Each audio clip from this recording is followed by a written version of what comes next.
দক্ষিণ দিনাজপুর জেলার কুমারগঞ্জ বিধানসভার প্রাণসাগর গ্রামে তৃণমূল ও অন্যান্য দল থেকে প্রায় 10টি পরিবার থেকে 50 জন যোগ দিলেন বিজেপিতে। এদিন তাদের হাতে দলীয় পতাকা তুলে দেন বিজেপির দক্ষিণ দিনাজপুর জেলা সভাপতি স্বরূপ চৌধুরী সহ জেলা নেতৃত্বরা।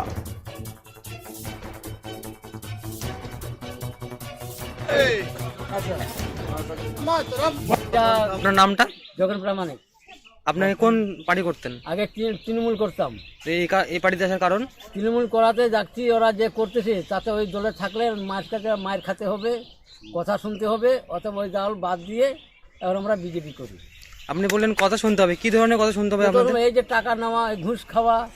আজকে প্রাণসাগরে এখানে একটি আমাদের বৈঠক চলছিল, সেখানে আর তৃণমূল থেকে প্রায় 10টি পরিবারের লোক আমাদের যে কাজ, ভারতীয় জনতা পার্টির যে উন্নয়নমূলক কাজ, ডক্টর সুকান্ত মজুমদার এই এমপি, বালুরঘাটের এমপির যে কাজ, নরেন্দ্র মোদীর যে কাজ, এই কাজে অনুপ্রাণিত হয়ে 10টি পরিবার তৃণমূল ছেড়ে তারা ভারতীয় জনতা পার্টিতে আর প্রত্যক্ষভাবে যোগদান করলেন।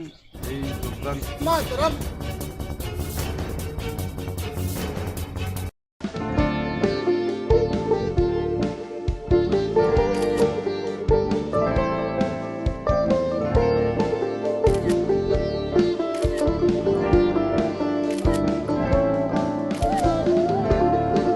Kiara ma'am, shot ready.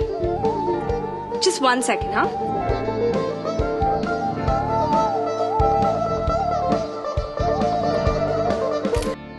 Simco Gold and Diamond, RRN Road, Old Post Office Para South, Coach Bihar.